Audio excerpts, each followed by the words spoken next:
essayer de savoir qu'est-ce qui s'est passé, d'abord, il faut mettre les choses un peu en perspective. Il y a, au Liban, il y a eu, durant les dernières années, 2 chocs externes très violents. Il y a eu une guerre en Syrie, une guerre civile en Syrie, tout le monde en a entendu parler. Et la Syrie n'est pas un pays qui est très loin du Liban. En fait, toutes les frontières praticables du Liban passent par la Syrie.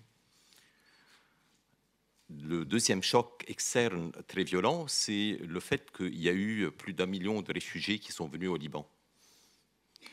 Alors, si jamais on veut essayer d'analyser ça, essayez d'imaginer ce qui serait passé en France si jamais il y avait eu une guerre civile simultanément en Belgique, en Allemagne, en Suisse, en Italie, en Espagne, au Luxembourg aussi. Qu'est-ce qui se serait passé en France si jamais il y avait eu 20 millions de réfugiés en France, ou 25 millions, qu'est-ce qui se serait passé en France?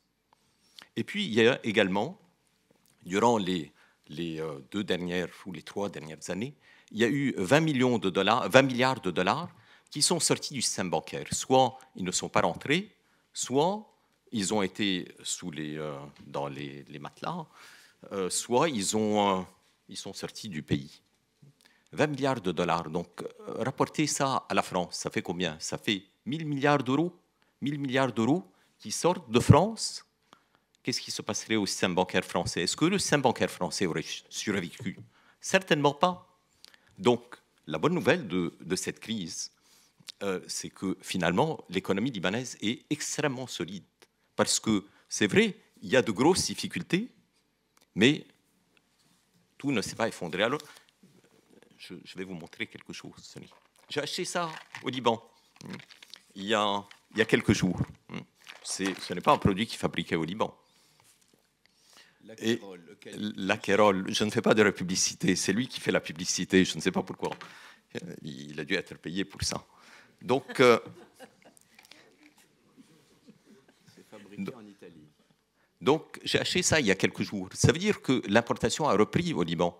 Ça veut dire que malgré ces 3 chocs, 2 chocs externes et un choc interne, l'économie est en train de reprendre ses droits. Et ça, c'est formidable. Alors, imaginez si jamais on avait une bonne gouvernance au Liban, qu'est-ce qui se serait passé? Si jamais on n'avait pas eu ces 2 chocs, qu'est-ce qui se serait passé? Notre économie est extraordinaire. Donc ça, c'est la bonne nouvelle. Maintenant, il y a un deuxième. J'ai encore 2 minutes, n'est-ce pas? Bon. Oui, c'est la règle. OK. Donc, il y a un problème, à mon avis, plus grave que cette crise économique. C'est une crise morale. La crise morale, c'est que quand on se promène à Beyrouth, on côtoie on passe à côté de gens qui dorment dans la rue. Et c'est pas récent, ça fait des années. Sauf que cette crise, qui est, à mon avis, une chance de renaissance, nous permet de voir ces gens-là. Alors, c'est des gens complètement inconnus, d'un certain Michel Hadas, qui dormait dans les escaliers qui sont juste à côté de ma maison et que moi-même, je ne voyais pas. D'un certain Dikran, qui dort dans la rue et que je ne voyais pas moi-même. D'un certain Adnan, qui dort sous un pont. Et je pense que la crise morale est une chance pour le Liban pour se réformer, pour qu'on montre un peu plus de compassion, un peu plus d'humanité dans nos relations avec nos voisins, nos compatriotes, mais aussi les réfugiés, mais aussi les gens qui travaillent chez nous, les Philippins, les Sri Lankais, les je ne sais pas quoi. Tout cela, il faut qu'on montre un peu plus d'humanité et de compassion. Et j'espère que cette crise nous permettra de changer. Donc, voilà, j'ai terminé. Merci Riyad, je n'attendais pas ça du tout de la part d'un banquier. Alors, je voudrais faire un compliment à Jean. Jean est un excellent banquier. Et maintenant, même si jamais il se trompe sur le constat, les conseils qu'il donne sont toujours excellents. Et ils sont profitables, qu'il ait raison ou qu'il ait tort. Alors, tout d'abord, je reviens un instant sur le constat. J'ai 5 minutes. Je reviens un instant sur le constat. C'est vrai que l'État libanais est très, très endetté, mais c'est vrai aussi qu'il a énormément d'actifs. Donc, il ne faut pas croire que la faillite est inéluctable. Maintenant, quelles sont les solutions? Je vais rapidement parce que je n'ai pas beaucoup de temps. Quelles sont les solutions? Je crois qu'il faut essayer tout d'abord d'avoir un peu plus de courage. Et malheureusement, au Liban, Jean a dit que nous sommes prêts à prêter de l'argent. Évidemment que toutes les banques devraient faire la même chose que nous, et c'est le meilleur, la solution, non pas la plus risquée, c'est la moins risquée, parce que si jamais on a de l'argent, on a des liquidités très importantes. Toutes les banques ont des liquidités importantes. Elles sont peut-être à la Banque centrale, mais ce sont des liquidités quand même. Qu'est-ce qu'elles peuvent faire avec? Elles reçoivent un peu plus. Qu'est-ce qu'elles font? Est-ce qu'elles doivent prêter un peu plus à l'État? Est-ce qu'elles doivent remettre un peu plus à la Banque centrale? Non, évidemment que le meilleur choix, c'est de prêter à leurs clients. C'est ce qu'il faut faire. C'est le choix le plus conservateur, le plus prudent, de prêter à ses clients. Maintenant, ça paraît un peu contre-intuitif, mais c'est ça ce qu'il faut faire. Alors, il faut tout d'abord du courage. Et deuxièmement, il faut, comme l'a dit Jean, il faut essayer de mettre, pour les clients, de mettre dans des entreprises, d'investir dans des entreprises, d'acheter des actions, de prêter à des entreprises, et ça passe par des banques spécialisées, comme celle de Jean, qui est un excellent banquier. Mais nous faisons aussi la même chose, nous.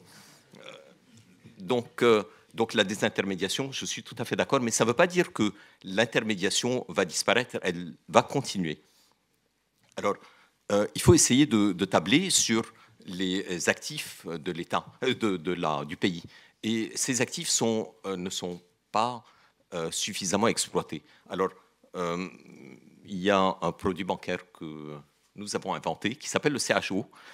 En quelques mots, c'est quoi le CHO? C'est le fait d'utiliser comme capital un peu plus dynamique tout ce capital immobilier qu'on estime à 20 fois le PIB au Liban, c'est-à-dire 1 000 milliards de dollars en actifs immobiliers. Alors comment vous pouvez le faire?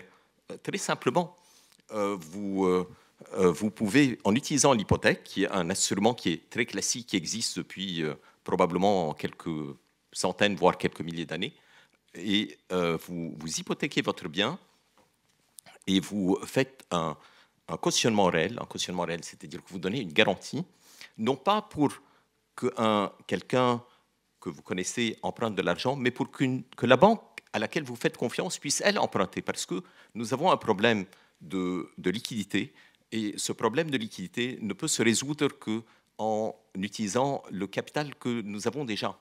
Alors, il y a le CHO, je ne peux pas vous en parler trop, parce que c'est un peu... Tu l'as déjà fait à Paris, d'ailleurs. Je l'ai déjà fait à Paris. Mais même... alors, nous, on compte beaucoup sur nos amis européens, français, américains, mais on doit se rendre compte que les Libanais ont chez eux 4 milliards de dollars qui dorment dans leur maison. Alors, j'ai un client qui est venu il y a quelques jours chez moi, je ne dirais pas qui c'est, même sous la torture, et qui m'a avoué qu'il avait chez lui 4 millions de dollars, chez lui en cash, 4 millions de dollars. Cet argent n'est pas dans l'économie, il est bloqué, il est en fait prêté à l'État américain. Donc, si jamais nos Libanais, au lieu d'avoir 4 milliards de dollars, si jamais ils en sortaient une partie, eh bien, ça permettrait... Mais j'ai 2 minutes, non? Parce qu'il y en a qui veut parler. Il y a bon, donc, de toute façon, il y a suffisamment d'argent, mais il faut donner un peu plus de confiance aux gens. Alors, je vais juste conclure par une chose, puisque je suis un peu minoritaire parmi ceux qui pensent que la situation n'est pas si dramatique.